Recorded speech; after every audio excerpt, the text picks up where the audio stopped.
10절에 오늘날 이렇게 말씀했잖아요. 오늘날이라는 이야기는 특별히 이제 그 신명기서에서 말을 할 때 설교하는 그 시점뿐만 아니라 설교하는 그 시점뿐만 아니라 항상 하나님의 율법은 현재형이다. 그러니까 오늘도 설교하면 오늘 현재형이다. 한 시대에 국한되어 있는 게 아니라 전 세대, 전 인류에게 다 포함되어 있는 것이 하나님과 우리와의 관계, 언약의 관계다. 그래서 항상 그 모세는 오늘날이라는 단어를 많이 씁니다. 오늘날. 그 10절 이제 후반부에 너희의 유사와 이스라엘 모든 남자와 이스라엘의 모든 남자가 누굽니까? 그 언약을 받을 때 그 20세 이상의 남성들이 언약의 대상이잖아요, 원래. 언약을 가질 때.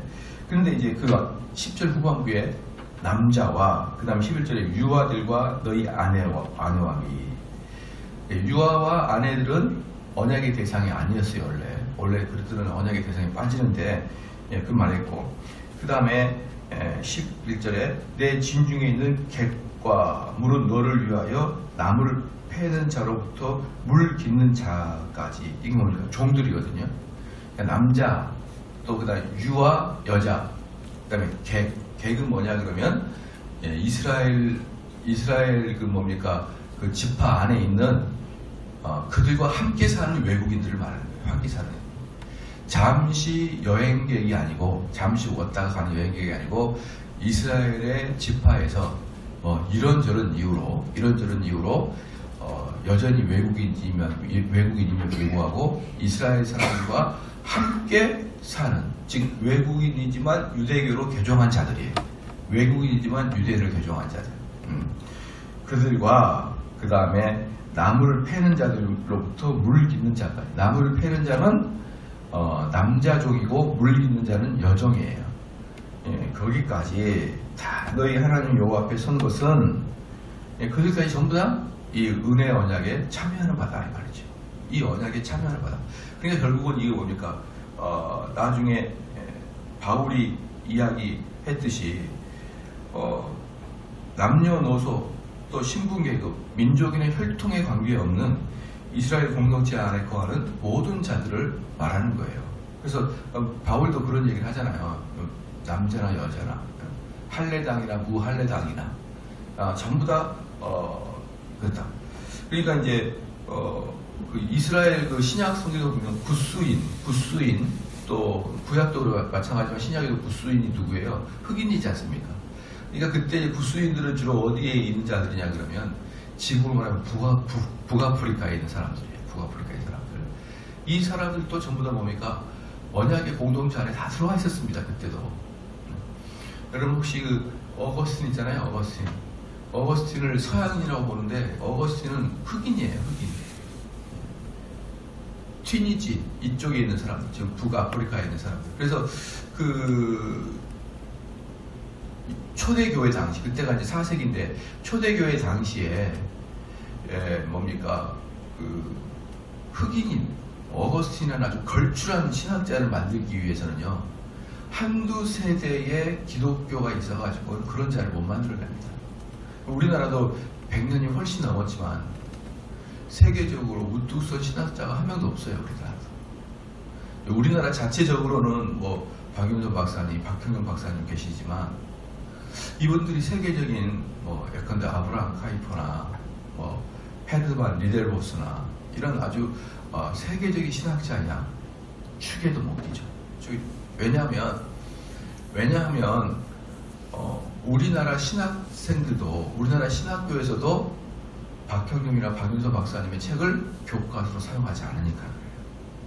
우리나라의 신학교의 교과 사용하는 전부 다 화란개혁주의나 미국의 영미 청교도들 그분 책을 교과서 사용하는 것이지, 우리나라의 걸출한 신학자들의 그분들의 책들 다 있어요. 번역이 다 전본이 다 완성되어 있다. 교의학 또는 성경 주석 다 있어요.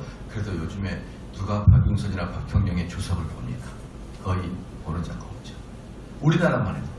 그럼 다른 나라 그래서 누가 보겠네. 우리나라에 또 좀 유명한 신학자 중에 하나가 총신대에서 40년을 조선신학 가르치고 은퇴하신 서철호 박사님 계시거든요. 서철호 박사님이 이제 조직신학 전체를 또 책을 썼어요. 교육학 전체를.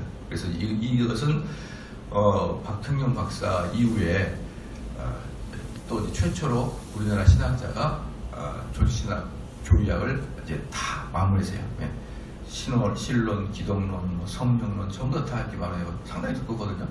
그게 이제 얼마 전에 출판됐다고 기념회 한다고 상당히 이제 유명한데요. 제가 그분 강의 다 들어봤어요.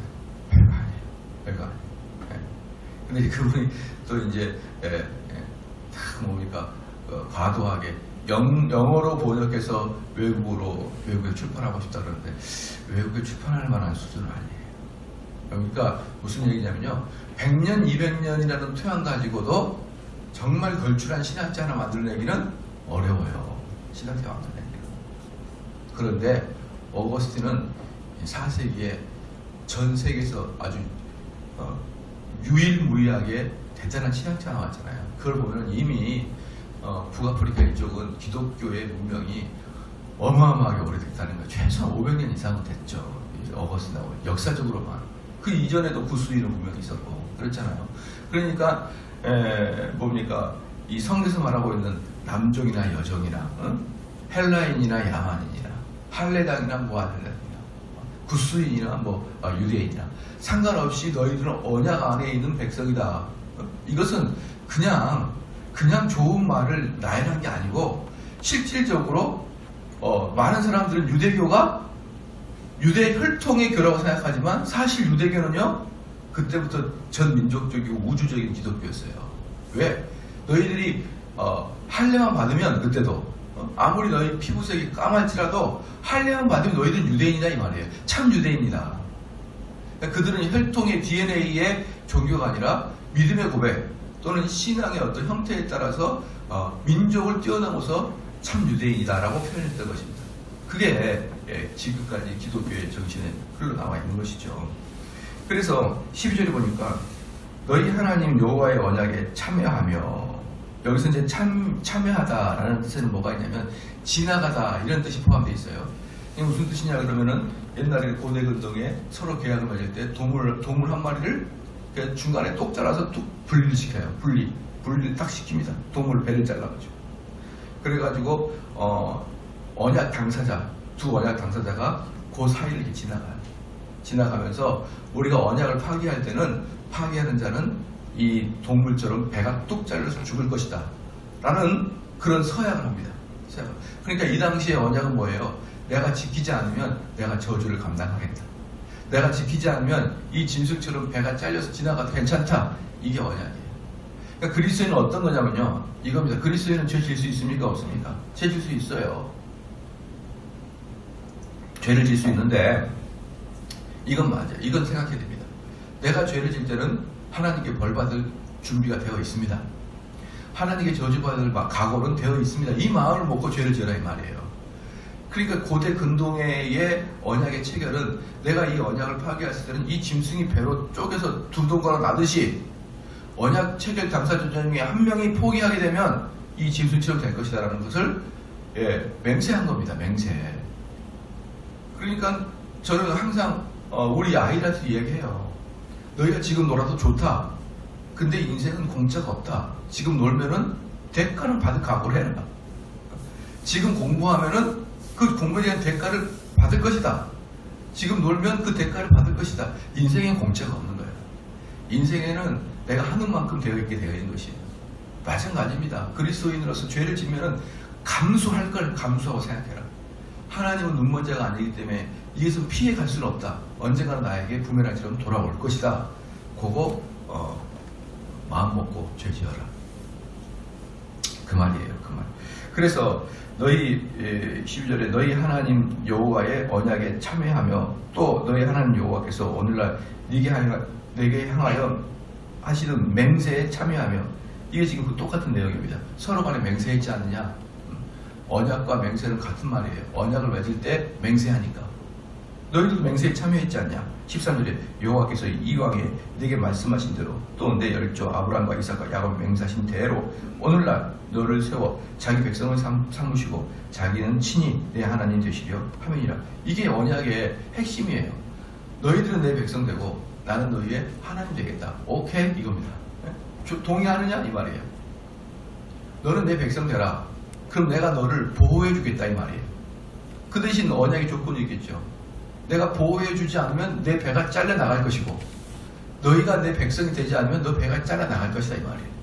그럼 백성은 백성답게 우리가 나한테 굴 것이고 보호하는 나는 보호하는 자답게 너희를 먹이고 입히는데 최선을 다하겠다 이 말이에요. 그래서 지금 29장 13절에 언약 체결 내용을 간략하게 딱 보여주는 게 13절입니다. 이러한 모든 언약의 약조가 있지만 그걸 모두 한 단어로 딱 줄인다면 나는 네 하나님 되고 너는 내 백성 되고 이거예요. 또는 나는 너의 신랑 되고 너는 나의 아내 되니까 신랑이 신랑다운 일이 뭡니까? 집안을 보호하는 거예요. 신랑은 집안에 돈을 갖다 주는 겁니다. 돈. 집안에 우리 처자가 나 때문에 배고프면 안 되는 거예요. 저는 정말 인간 같지 않게 여기는 부류의 사람이 저는 한 부류, 여러 부류 중에서도 정말 이것은 인간도 아니고 인격적 대우를 해주지 않는 그런 부류가 한 부류가 있어요. 뭐냐? 남자가 자기 취미나 자기가 하고 싶은 거 하면서 집안에 돈을 갖다 주지 않고 심지어 사업이 아닌 사업을 하다가 어쩌다가 빚진 게 아니고 자기가 하고 싶은 일을 하면서 빚을 지는 그래서 가족이 자기의 어떤 재미 때문에 취미 때문에 자기 어떤 그런 것 때문에 빚에 안게 되는 그런 남자 저는 그런 남자는요 인간같이 취급 안 해요. 교회 와도 인사도 안 합니다. 그런 애들하고 실제로 그런 사람이 있어요. 제가 아는 사람 중에 이 머저리 같은 놈이 자동차에 대한 취미가 있어가지고 자동차를 1,000만원짜리 산다 그러면 3,000만원짜리 들어가가지고 리모델을 시켜놔요. 막 바퀴도 만들고 뭐 반짝반짝 만들고 그리고 얘는 또 셋이나 나눴어요. 내가 항상 눈빛이 그래요. 네가 인간이냐 이놈아. 가끔 한 번씩 교회를 찾아오는데 인사도 안 하고 대꾸도 안 하고 인사해도 저 맞지도 않아요. 저는 남자라는 자가 자기의 그런 것들 때문에 처자가 눈물을 흘리게 하는 것 저는 그런 사람과 말 섞는 것 자체가 저에게는 제 자존심이 허락을 안 해요. 제 자존심이 허락을 안 해요. 난 너에게 단 1초라도 주고 싶지 않다. 1초라도. 그런데 문제는 뭐냐면 총각 때부터 그러더라고. 총각 때부터 남들이 어쨌든 지가 하고 싶은 거예요. 하고 싶은 거. 그 친구가 지금까지 돈 쓴 것만 제가 한번 살펴볼까요? 한때는 다 총각 돼가지고 건담인가? 건담? 조립하는 게 있어요. 일본제 장난감 조립. 그게 요만한 건데 10수만 원 합니다. 10수만 원. 그거 하나 살라고. 집에 가면은 막 장난감을 다 도배를 총각 때부터 그러더니 그 다음에 또 카메라에 미쳐가지고 또 몇 년을 또 카메라를 막 니콘을 사고 캐논을 사고 무슨 카메라가 대포도 아닌데 2만 원 앞에다 붙여놓고 막 그렇게 또 10수년을 또 살더니만 또 자동차에 맛이 들여가지고 얘는 자동차 가격보다 리모델링 하는 것에 더 흥미를 붙여가지고 말도 못하게 합니다. 말도 못해. 그리고 어떤 일이 발생했냐 얼마 전에 물어봤어요. 잘 살고 있냐 물어봤더니 마지막으로 그동안에 시댁에서 돈을 많이 들였나 봐요. 마지막으로 너희 아파트 하나 사라고 시댁 어른이 시부모님이 1억을 줬는데 받자마자 빚 갚아서 끝냈대요. 내가 단 1초라도 너를 기억하는 내가 내 뇌가 민망하다. 여러분 남자들은 어떻게 됩니까? 자기 처자를 먹이고 살리는데 최선을 다해야 돼요. 혹시 사업에 실패해가지고 빚을 질 수는 있죠. 그런 것까지 뭐라고 하는 건 아니죠. 그런데 이렇게 자기만을 생각하는 그러한 자들. 남자는 뭘 해야 된다? 남자답게. 남자는 그 가정을 먹이고 살리는데 최선을 다해야 돼요. 나 때문에 눈물을 흘리지 않도록 남자는 생각해야 되고 여성은 뭡니까? 그 남성을 위해서 밥을 해야 되고 그 남성에게 용기를 붙어줘야 되고 그 그 남성을 위해서 순교를 지켜야 돼요. 이게 여성의 일이에요. 그래서 서로 간에 하나님이 이 약조를 맺은 거예요. 나는 너의 신랑 되고 너는 나의 신부가 되는 거다. 됐냐? 그러니까 알겠습니다. 이러면서 언약을 맺은 거예요. 그렇게 하겠습니다. 그렇게 하겠습니다. 그리고 한 번도 안 지켜요. 남성은 사우디 가가지고 열심히 돈을 벌어다 주는데 여성은 서울에서 다 바람나가지고 다 써버리고 없는 거예요. 그게 바로 호세아서가 그걸 보여주고 있잖아요. 그렇잖아요. 그래서 14절에 내가 이 언약과 맹세를 너희에게만 세우는 것이 아니라, 여기서 14절에서 보니까 너희에게만 세우는 게 아니다 라고 했던 그 말씀이 아까 10절 말씀에 오늘날 이 말이랑 똑같아요. 현재입니다. 너희에게만 세우는 게 아니라 15절에 오늘날 우리 하나님 여호와 앞에서 우리와 함께 여기 선 자와 오늘날 우리와 함께 여기에 있지 아니한 자에까지냐. 너희들 뿐만 아니라 여기에 있지 아니하는 자들도 하나님의 언약에 참여하는 대상이 된다 이 말이지. 그럼 그 다른 누굽니까? 유대인 너희뿐만 아니라 이방인도 포함되어 있고 여기 있지 아니하는, 지금 이 시대의 너희뿐만 아니라 너희 자손의 시대에도 포함된다는 것이에요. 그래서 우리는 기독교를 뭐라고 합니까? 유니버셜 처치 또는 캐톨릭 처치라고 합니다. 우주적 관점의 기독교라는 거예요. 우주적 관점. 여러분 어느 종교가, 한번 잘 생각해 보십시오. 어느 종교가 우주적 관점의 기독교를 가지고 있습니까? 한번 봐보십시오. 전 지구상에 퍼져 있는 종교는요, 기독교밖에 없어요. 자세히 봐보세요. 무슬림은, 이슬람은 아랍인이라는 민족적인 혈통에만 있는 거예요. 물론 그들이 인원을 얼마나 많이 출산을 하는지 말할 수 없이 많이 나지만, 그러나 무슬림이라는 것은 뭐예요? 이슬람이라는 아랍인이라는 그 민족적 혈통에 갇혀 있는 거예요. 민족적 혈통에 갇혀 있지 않는 무슬림 국가는 거의 없어요. 예를 들어서 인도네시아 같은 나라. 이런 나라들은 무력으로 점령했기 때문에 어쩔 수 없어요. 거의 대부분은 뭐예요? 이 아랍애들로 구성되어 있어요. 민족적 혈통으로. 불교는 어떻습니까? 불교는 아시아라는 일종의 독특한 지역에서만 불교가 형성이 되는 거예요. 이 불교는 미국으로 가게 되면요, 불교가 아니에요. 그럼 뭐냐? 명상하는, 우리로 말하면 요가 같은 걸 하고, 그런 명상에 어떤 걸로 가지 진짜 불교로 가는 게 아니에요. 우리나라나 아시아 몇 개국 그 어떤 지역적 틀에 갇혀 있어요. 유대교는 또 뭡니까? 유대인에게만 갇혀 있는 거예요. 그럼 세계 3대 종교가 뭐예요? 기독교, 불교, 그 다음에 이슬람이잖아요. 이 3대 종교 또는 도교도 보십시오. 도교도 결국 뭡니까? 중국이라는 이 언저리 근처에 도교가 있는 거예요. 그러나 전 글로벌적으로 똑같은 형태의 종교는 기독교밖에 없어요. 민족과 시대를 초월해서.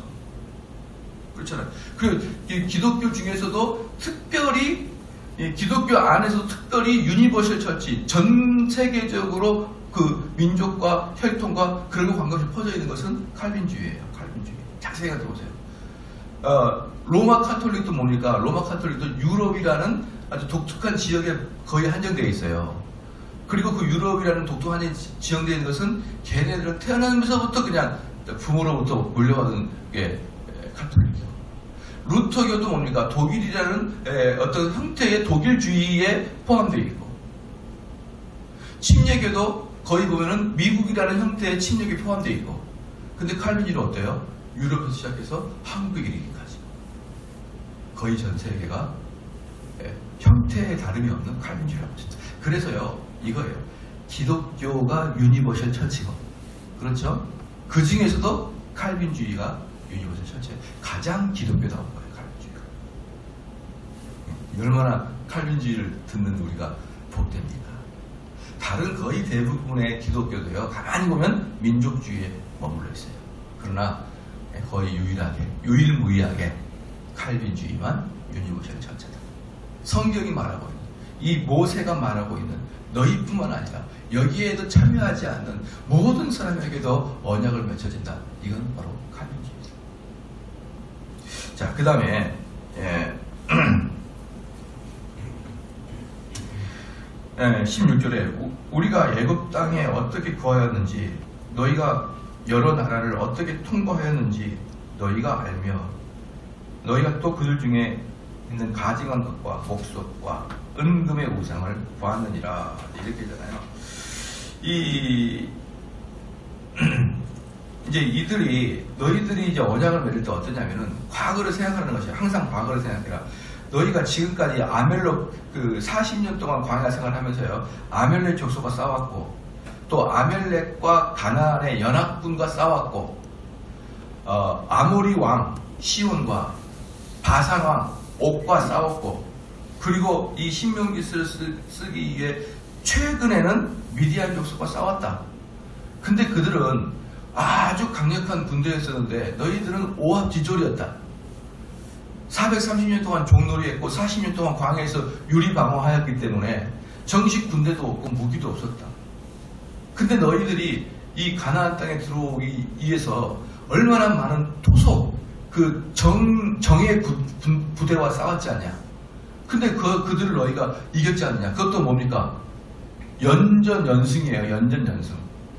연전연승을 너희들 하면서 여기까지 오지 않았느냐. 그게 너희들이 잘나서 한 거 아니지 않느냐. 너희들도 알지 않느냐. 지금 그들은 어떤 군대를 가지고 있었으며 우리는 지금 군대가 거의 없는 것이잖아. 근데 우리가 어떻게 이렇게 한두 번도 아니고 연전연승을 했느냐. 얼마나 전쟁에서 승리했냐 그러면요, 얼마나 이스라엘 승리가 아주 대단했냐 그러면, 가나안 땅 들어가기 전에 여리고에서 이스라엘이라는 소리만 들어도 들어가였어요.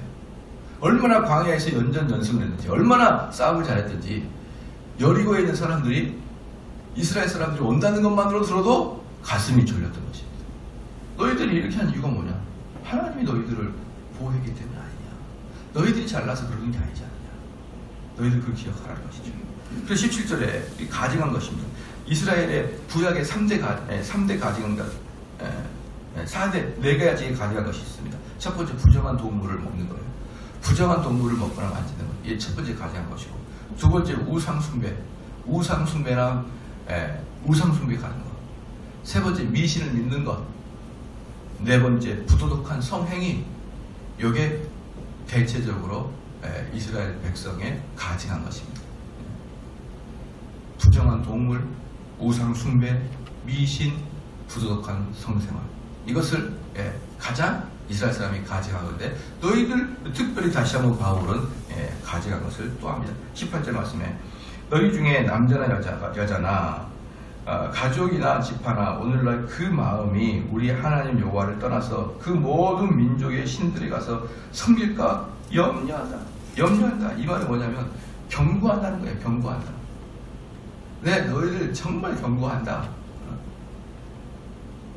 그러면서 독초와 쑥의 뿌리가 너희 중에 생겨서, 이 말씀이 히브리서 12장 15절에 그대로 나오는데요. 이걸 그대로 연결했습니다. 히브리서 12장 15절에 제가 한번 읽어드릴게요. 여러분 앉혀야 됩니다.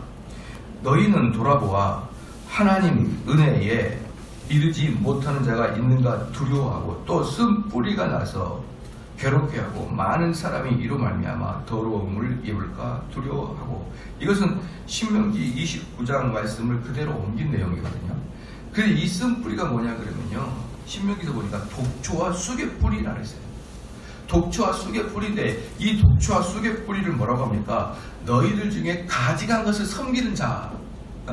우리 공동체가 있는데 우리 공동체 안에 가증한 것을 섬기는 자. 그런데 이 히브리서 12장 15절 말씀을 내적 치유하는 사람이 꼭 사용해서 어떻게 사용하냐면, 너희가 과거에 상처받은 쓴뿌리라고 얘기합니다. 이 히브리서 12장 15절 말씀, 지금도 이걸 가지고 그렇게 거짓되게 사용하는지 모르겠지만 엄청나게 많은 내적 치유 사용하는 사람들이 너희 마음의 쓴뿌리라고 얘기해요. 너희가 어릴 때 부모에게 학대받은 쓴뿌리, 너희가 어릴 때 학교 선생님께 학대받은 쓴뿌리, 너희가 어릴 때 상처받은 쓴뿌리, 그걸 제거해야 된다. 그래서 어떻게 합니까? 너희가 어릴 때 어떤 학대를 받았는지 또 상상하는 거예요. 그걸 하나님이 제거해달라고. 그런 거짓된 게 어디 있습니까? 이 쓴뿌리는 뭐예요? 너희들 중에 거짓된 것을 전파하는 자가 쓴뿌리예요. 조금 더 말씀드리겠습니다. 여기서 말하면요, 이 독초와 쑥의 뿌리라고 그랬거든요. 이 쑥은 우리가 먹는 쑥을 이야기하는 게 아니고 야생초를 이야기합니다. 야생초. 정말 어때요? 야생초는 특징이 뭐냐면 이 쓴뿌리와 독초와 야생초의 특징이 뭐냐 그러면요, 먹으면 써요. 그냥 짐승도 잘 안 먹습니다. 써.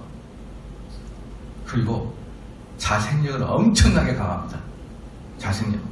그러니까 이것은 손 안 대면 하루만 지나면 전체를 다 뒤집어버리고, 더구나 먹을 것도 없고 또 옆에 가시 같은 게 막 붙어가지고 동물이 접근도 못해요. 그리고 가시 같은 게 다른 식물을 영양분을 빨아버립니다. 그러니까 여기서 말하고 있는 독초와 쓴뿌리는 뭐냐 그러면요, 쓴뿌리는 뭐냐, 이 교회 공동체 안에 있으면 분열을 일으키고, 이 교회 공동체 안에서 독초와 같은 역할을 하고 가지간 죄를 짓게 하고 또 분열을 일으키고, 이것들을 제거하지 않으면 하루 이틀 지나면 전체가 물든다는 거예요. 전체가. 여러분, 이게 정말 조심할 것은 뭐냐면, 교회에서 가장 조심할 것은 뭐냐면, 다른 사람 욕하는 거 정말 안 됩니다.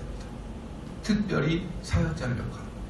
그것은요, 신속하게 번지는 쑥뿌려 같아요. 신속하게 번지는 야생초입니다. 그런 애들을 뽑아내는 것이, 가시밭을 점검하는 거예요. 여러분, 그 좋은 밭 하나와 돌밭, 질밭, 가시밭이 있잖아요. 이 가시밭이 뭐냐면은, 밭 형태는 좋아요. 밭의 기질은 좋아. 근데 거기에 알곡과 야생 씨앗이 자랄 수 있는, 야생 풀이 자랄 수 있는 야생초의 씨앗들이 범벅이 섞여 있는 거예요. 섞여 있어요. 그래서 거기에서 알곡이 나오면 야생초도 함께 큽니다. 그래서 알곡이 열매를 맺으려면 영양분이 있어야 되는데, 그 영양분을 야생초가 다 빨아먹는 것, 이것을 가시밭이라 그래요. 그런 그 야생초의 특징이 잘 가시가 많거든요. 그래서 걔네들이 뿌리에서부터 나오도록, 뿌리에서부터 영양분을 가져가도록 야생초가 있는 것입니다. 그것들을 뽑아내야 됩니다. 이것들은. 그래야 알곡이 자라는 거예요. 그래서 우리가 이 교회의 쓴뿌리는 누구냐? 암암리의 죄를 짓는 자. 그 죄는 영적인 죄이기 때문에 우리 교회가 영향을 받는다. 두 번째, 이 교회를 사분오열시키는 분열자. 이스라엘은 항상 분열한 자를 가만 놔두지 않았습니다. 분열한 자들. 이런 쓴뿌리를 제거하라. 19절에 이 저주의 말을 듣고 심중에 스스로 위로하여 이르기를, 내가 내 마음을 강팍하게 하여 젖은 것과 마른 것을 멸할지라도 평안하리라 할까요? 이 소리를 듣고도 이걸 어기고도 괜찮겠지? 이런 사람은 저주를 받을 거라. 저주를 받아요. 분명히 이 교회 공동체 안에 죄가 있는데 괜찮아 라고 지나가면 안 된다. 그것은 지도자도 저주를 받을 것이고 그 공동체도 저주를 받을 것이다. 여러분, 하나님 말씀은 예나 지금이나 동일합니다. 예나 지금 동일하고,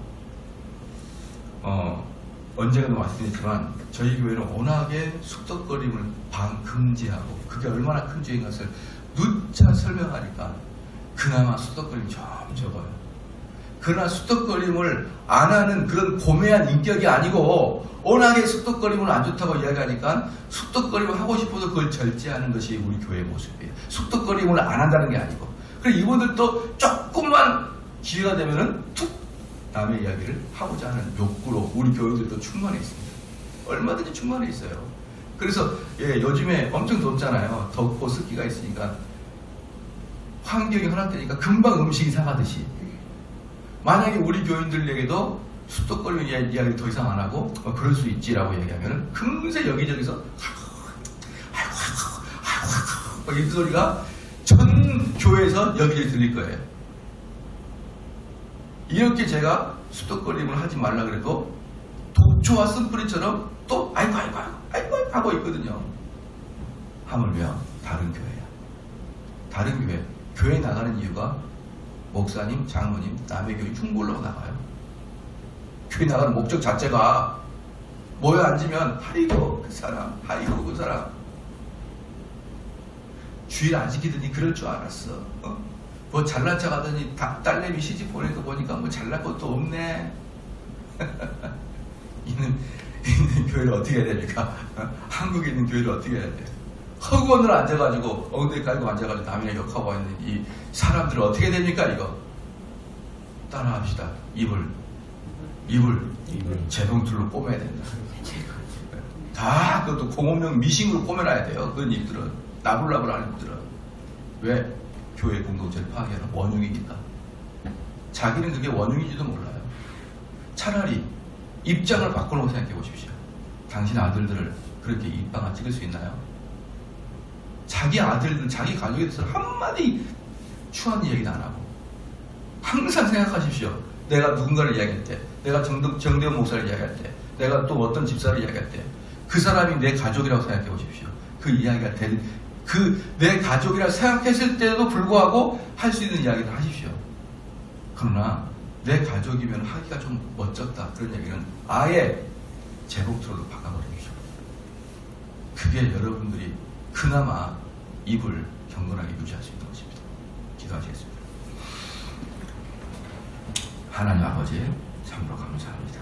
하나님께서 이런 언약을 저희들에게 체결해 주시었고 그 언약에 따라서 영원함을 허락하여 주심으로 그 언약 백성 아래에 있을 때는 하나님의 백성이 되는 것이고 또 우리가 언약을 어겼을 때는 하나님의 백성에서 이탈하는 것을 정확하게 보여주시고 말미암아 우리가 더욱더 정신을 차리게 하여 주시옵고 우리가 더욱더 이 언약을 붙들 수 있는 그런 마음을 갖게 하여 주심을 감사합니다. 하나님 아버지 특별히 이 공동체가 파괴되지 아니하도록 각별히 붙들어 주시옵고 거룩하지 아니한 행동이나 특별히 우상숭배, 미신, 아주 사악한 죄악들이 이 공동체 교회 안에서 이루어지지 아니하도록 하나님 붙들어 주시옵고 또한 서로 공동체 간에 이간질하며 욕을 하여서 공동체에 금이 가는 그러한 일이 발생하지 않도록 하나님 역사하여 주시옵소서. 하나님 또한 이 시간에 이종국 집사님, 양정숙 권사님 또 우리 김성장 원사님 귀한 예물을 드렸사오니 주여 드리는 그 손길에 놀라운 하나님의 은총을 허락하여 주시옵고 마음과 육체의 건강을 허락하여 주시사 더욱더 하나님을 붙들며 살아갈 수 있도록 역사하여 주시옵소서. 항상 말씀과 기도를 통하여 성령 안에 내주하는 그러한 삶 살도록 우리 집사님과 권사님들 함께하여 주시옵소서. 오늘 하루도 살아갈 때 우리 전체가 하나님을 떠나지 아니하도록 살아가게 하여 주시옵고 항상 무엇이 옳은지 안 옳은지 내가 죄를 질 때는 이 언약의 약조에 의해서 벌까지 받을 걸 각오가 되어 있는지 내 마음을 다시 살필 수 있는 그러한 자가 되게 하여 주시옵소서. 감사드리며 예수님의 이름으로 기도합니다. 아멘.